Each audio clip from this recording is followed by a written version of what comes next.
All right, we're back week 4, streamside fly tying, and we are doing a Damsel Nymph. Great still water fly. I use it a lot for, warm water species, bluegil, crappie, bass. Trout eat them too, though, if you're fishing still water. So this is one of many ways to do it, but I find I can tie quite a few of these pretty quick, so we'll get started here. So we'll start our thread right behind the eye here.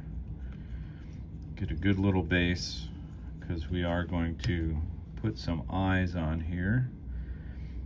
And as we talked in class, you can use, mono eyes like this. You can make your own with resin and monofilament.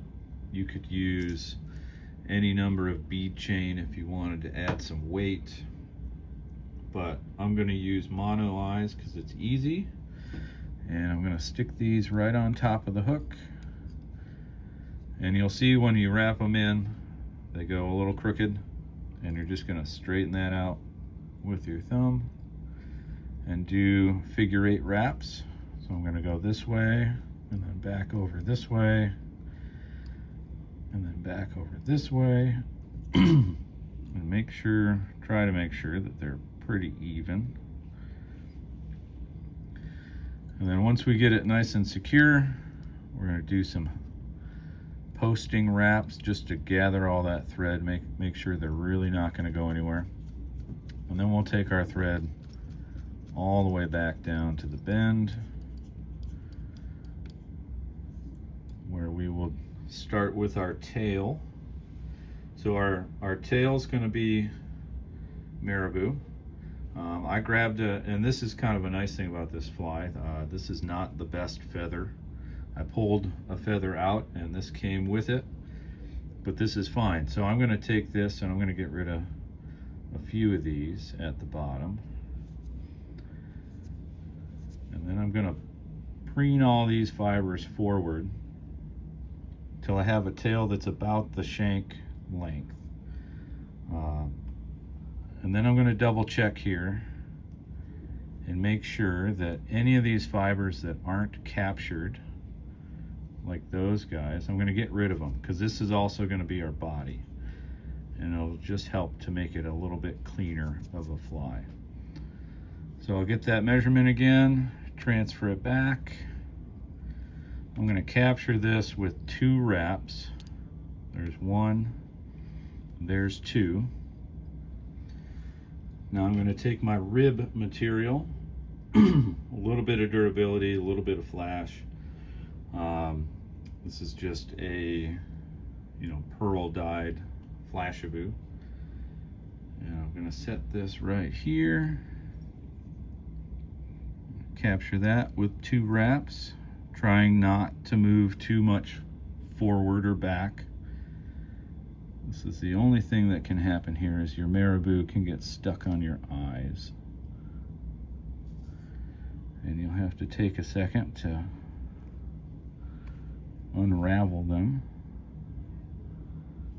hopefully. Almost got it.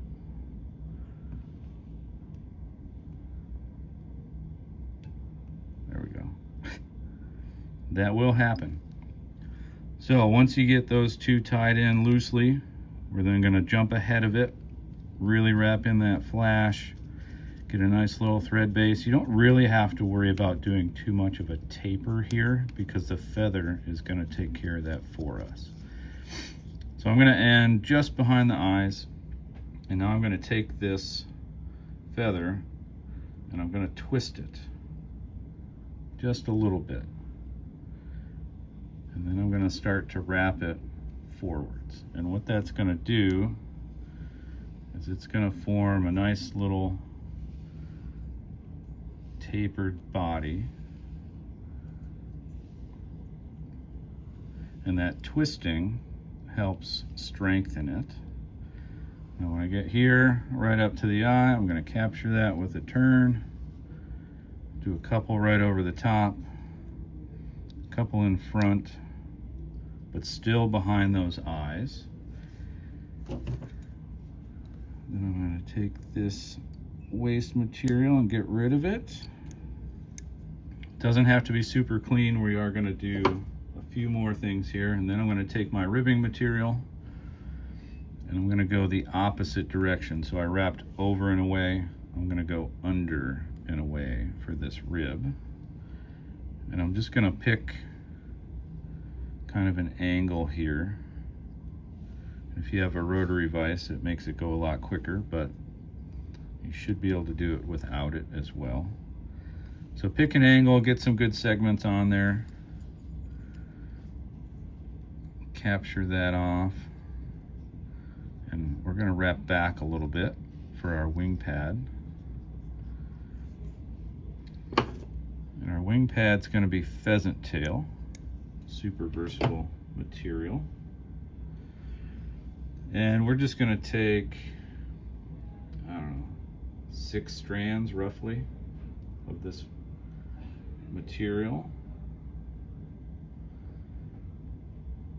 Basically, the more fibers you take, the wider it's going to be. You could also use, you know, like a scud back or anything like that, but we're going to take this and we're going to lay it top side or shiny side down, and I'll rotate this so you can see. I'm going to put it right on top. I'm going to go and wrap back a little bit, wrap forwards, wrap in front, and then I'm going to get rid of these tips here.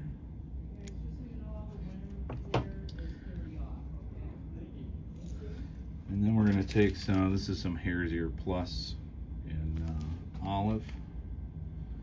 You could do brown, you could do any number of colors. I just like that this is kind of spiky. And what we're going to do here is we're going to get a dubbing noodle going, and we're going to go behind the eyes, in front of the eyes, around the eyes. We're going to build a fairly substantial head here. So there's behind the eye, and now just like how we tied the eye in, I'm going to do some cross wraps, and I'll turn my vise here in a second.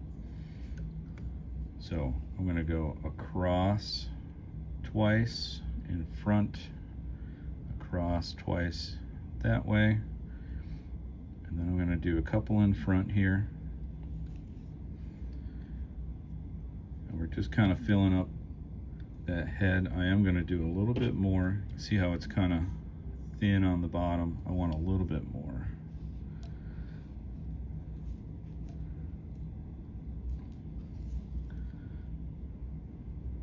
There we go. Now I am going to push these fibers back just to clean up a little bit up here, because our wing case still has to come up and over. And now our wing case, we're just going to take that, fold that forwards. I broke one, but that's okay. I'm going to hold that there with my fingers, capture it. Now it moved a little bit on me, so I'm going to gently center that again. Get a couple more good wraps on it. Now, if you've done this well, you can just typically break that right off. I'm going to wrap back up onto it, give it a little more stability. Got some dubbing flyers out here, but that's okay for now. And we'll just do a quick little whip finish here. Maybe. Let's do a half hitch to start. A little crowded with the phone right next to my vise. Actually, you can see that down. I wanted to drop my thread, so I'm just going to turn it over. That should be good. Just cut that. And if you want, you can be done, Or if you want to make it a little buggier, take some Velcro or a little dubbing brush and pick it out a little bit. But that is the damselfly nymph. Again, good still water, whether it's warm water, trout, they tend to really like it early season. So yeah, enjoy.